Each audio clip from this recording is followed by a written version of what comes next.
Okay, testing, testing. See, I've got no sound on your end there on Facebook. Hopefully I do now. Looks like I might. Basically, we're going to talk about different ways to fish, right, for prospects. So you can do a couple different things. You can fish with a fishing pole. You can cast a net. You can build a trap. There's plenty of other ways to go about fishing. And we're going to talk about basically the whole goal of that is to take people from what I call the cold list into the warm list, right? People you haven't spoken to people you have spoken to, people who know who you are. And we're moving people from one side to the other with this fishing. And this is what I mean by that. There's only these 4 types of prospecting in the entire world. This is it. Okay. You can go 1-to-1 or 1-to-many, right? You can prospect to many people or prospect to one person, and they either know you or they don't know you. And there's a couple different ways, and you can get good at any one of these, right? There's plenty of ways to market in any one of these. What I'm talking about is moving people from that unknown column into the known column, and then getting good at that, right? Because it's a lot easier to prospect to people that know, like, and trust you, right? Let me just double check my audio again because yeah, we're good. All right.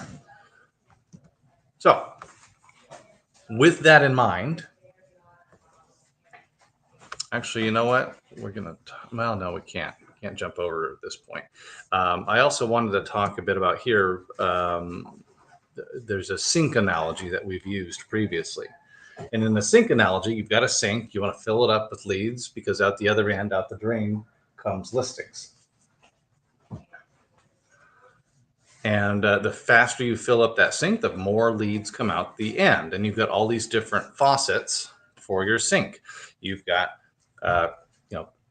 all the different ways that you can prospect. You've got YouTube channel. You've got your social media accounts. You've got your email list.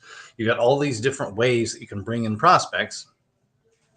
But if you don't focus on one of those faucets at one time, you're just going to have little drips of leads coming in. So when you do this, also remember, pick one way to do this, get good at it, and then you can expand from there, right? Okay, so let's talk very briefly like this. So Rod and Reel 1-to-1, basically, fishing. You are spending a lot of time going out there and finding prospects. You're calling and talking to them one-on-one. You're doing lunch and coffee meetings. You're networking. And then we have also what we call the golden referral method. A golden referral method might be that you have a list of professionals that are not competitive, but ancillary to what you do. Like, so for me, it might be different types of attorneys that tend to deal with commercial real estate, and you maybe insurance agents, maybe tax advisors, and you find one of each category, and then you trade referrals with them. And you start by giving them referrals, and then you go on their LinkedIn, for example, and find people that you would prefer to meet up with or connect with, and then you trade referrals back and forth. But this would be going 1-to-1 with a prospect, right? Casting a net. So going to be less specifically effective. We're not going to have the specific bait that helps us get that very specific prospect. But what we can do with the net is we can cast it very wide. We can gather up a lot of fish, but it's going to be a lot broader. It's not going to be as specific, right? So you get postcard letter campaigns, paid ads, email blasts that'll go out that aren't specific to the client themselves, podcasts, things of that nature. You can build a trap. So this is where people come to you, right? They come into your trap. You spend a lot more time building something. There's going to be automations involved. There's going to be follow-up campaigns. There's going to be a lot involved with it other than the content that you want to deliver to the prospect. But when we do that, we build it once, and then we can pretty much let it go and do its own thing. It's going to collect leads for us, right? So these are lead magnets. If you're familiar with what a lead magnet is, this is something of value. I have an ebook that we wrote on how to trade from multifamily into net lease properties, and the common questions that we get for owners who are going into net lease properties. That's a lead magnet, right? So I've got that out there that pulls in leads. I then follow up with them until we get on a phone call, and then we can see if we can get their property listed. Okay. Yeah, build trap. Now, so that's really all I wanted to cover. There's different ways to set these things and put them together. Figure out one that's really good, and then focus on that. Like I said, the faucet for sinks, right? Find one faucet, turn that on as much as possible, all the way to full blast, and then you can go out and find another faucet, right? And then start filling up that sink with different faucets. But you should really only focus on one at a time. And once they're in your database, once they're from that cold section, right, we're back here. Unknown, right? They don't know who you are, one to one, one to many. They don't know who you are. You pull them into the known section. They start to know, like, and trust you. Then you nurture them. Okay. So you need a CRM.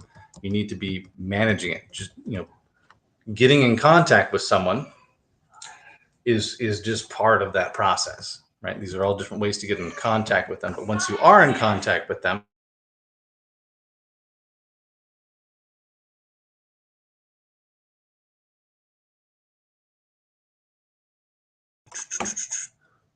oh, sorry about that. I think I cut out. Once you are in contact with them, then you're nurturing them, right? You're providing value constantly. You're constantly trying to get them to raise their hand and say, yes, I would like some help.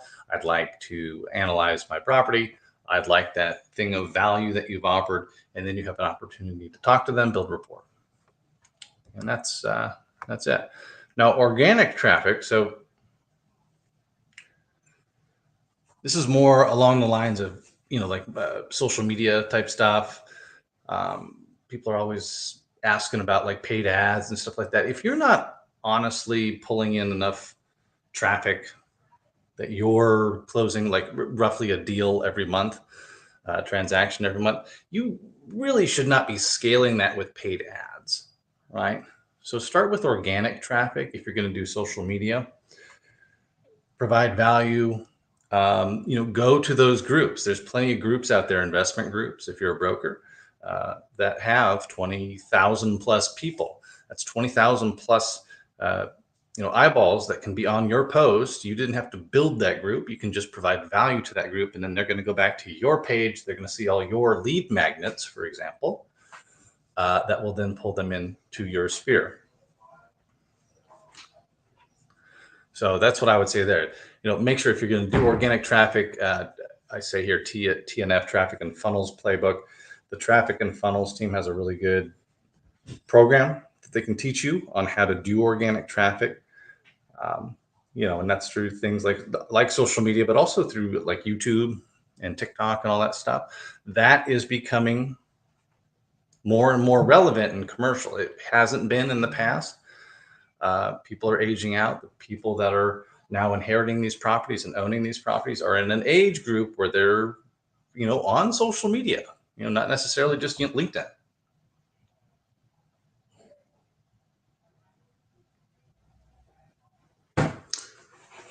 Excellent.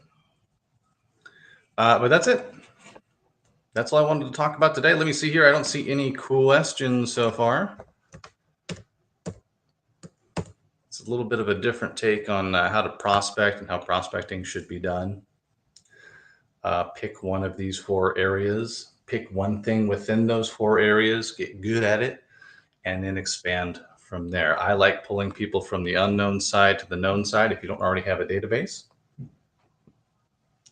But it's up to you. You can still do plenty of prospecting and sales with to people you don't know. A question: what questions do commercial owners usually ask if they're becoming interested in selling? Well, none of them are going to tell you that they're interested in selling. All of them are not interested. We're fine. You might hear questions about their loan, how that's affecting their equity position, right? We've seen a lot of changes in interest rates recently. So people are used to having with multifamily, our loans are 5, 7, maybe 10-year long loans. Sometimes they're longer.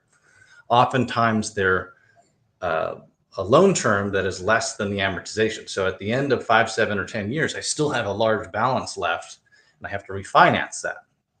Now, up until recently, that's not a problem over the last 10 or 15 years because those interest rates have been roughly the same. They've been very low. But now you have a situation where people are having their loans come due, multifamily loans that come due. There's a lot. And their interest rate is going to go from 3.5% up to 7%. And what is that going to do to their cash flow? Okay. And these are some of the questions that they'll start asking. And you should be asking them to start with. You should be the one asking them, like, hey, a lot of my clients have had some concerns about the interest rates changing. Their loans are coming due.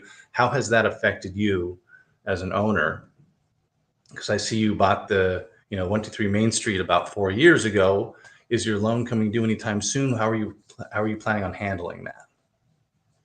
Right. And then that starts a conversation. Our goal is to have a conversation with them and find pain points. And it could be that with multifamily, a lot of times when the people that I deal with tend to be retiring age or they inherited property. Sorry about that. And their concern as multifamily owners is, how are my heirs going to handle my properties? How's my spouse going to handle my property? I don't want to not just pass away. I don't want to just hand this off to them, even if I can coach them a little bit and have it be a big headache for the family. Right. So a lot of the people that I deal with are, I can't cash out because I have to pay the tax man a big amount of money. I don't want to exchange because, my property cash flow is just fine. And the solution ends up being, why don't you trade into net lease properties? Trade into a couple fast foods, Taco Bells kind of stuff. You get rid of all your management needs. You don't have to worry. They just collect a check. It's guaranteed by someone worth, 10, 20, $30 million. And when we do the comparison on especially California here where I'm at, what they're making right now with their multifamily versus what they could be making with their net lease property, tends to be a pay raise too. So it's a pretty easy sell if they were to make that trade. And oftentimes what we'll do, once we do get those books and records, we come to the table with, hey, here's what your property's worth. Here's why. Here's what you could trade into and how that compares. And by the way, here's an offer, right? So I've got the full solution ready to go. And then they sign the listing. And if it comes together, great. If not, then we sign the full listing and we get it out there to the open market, right? What else? With multifamily owners, one of the things that we've talked about before is something I call it stacking returns, right? So a multifamily owner might think, I bought it for $1 million, however many years ago. My net income is $100,000. My return is 10%, right? $100,000 is 10% of $1 million. They're thinking their return is 10%. Well, that's not true. Okay, because it's not worth $1 million, it's worth $5 million today. And the question's not what am I getting based on what I paid for it? The question is, how could I redeploy my equity? What is my return on my equity? Right? That would be one of those stacking returns. One of my stacking returns would be, what's my return on equity? Well, it's not 10%, it's 2%. Okay, that's not very good. So we can redeploy that over here. We can get a pay raise. Number two, my depreciation. How did that work out? Well, turns out you've owned it for a while and you accelerated as much as you possibly could, and there's no depreciation left. So you're paying a lot more taxes than you should. You should buy up, right? Start that depreciation schedule again. Guess what? Same thing with debt service in many cases. I don't have any debt on it. Great. Why not? Okay. We could not just leverage up to 5 million. We could leverage up to, 8, 10 million. Okay. And then you get, tax write-offs for that. You've got depreciation now really rocking for you. You're getting a return on that. That's very nice. And because of economies of scale, now you have even less that you have to do. Even if you stayed in multifamily, a lot more things are automated for you at that level. And in addition to that, even though the interest rate's somewhat high, someone is paying the principal down, right? So that's a return. That is a return. So you stack on the return from there, the return from the any tax incentives that they could be getting, and then their actual return on equity, and you stack all those together, it ends up being like 20%, 25% return that they could be getting if they redeployed their equity. And so that's how when we finally get to sit down with someone, that's what helps us get them to realize, hey, I should trade out of this. What am I doing sticking to this project? Hopefully that helps. Yeah, 10:24 my time. I'm going to get a cup of coffee. If you like this, we do this every Friday. Sometimes we open this up to look on YouTube and other Facebook groups. If you're not already one of our members, go to straighttalkacademy.com. I think we got a thing here we can pop up. Yeah, jump over there. We've got over 50 hours of training and classes, and then all of the office hours that we do every single week are in there. If you ever have a question about commercial real estate that you want to ask, join us on office hours. That's why we do these, is so that we can stop and we can answer questions. And so let me grab a cup of coffee. And if you have any questions in the meantime, ask them. I'll be right back.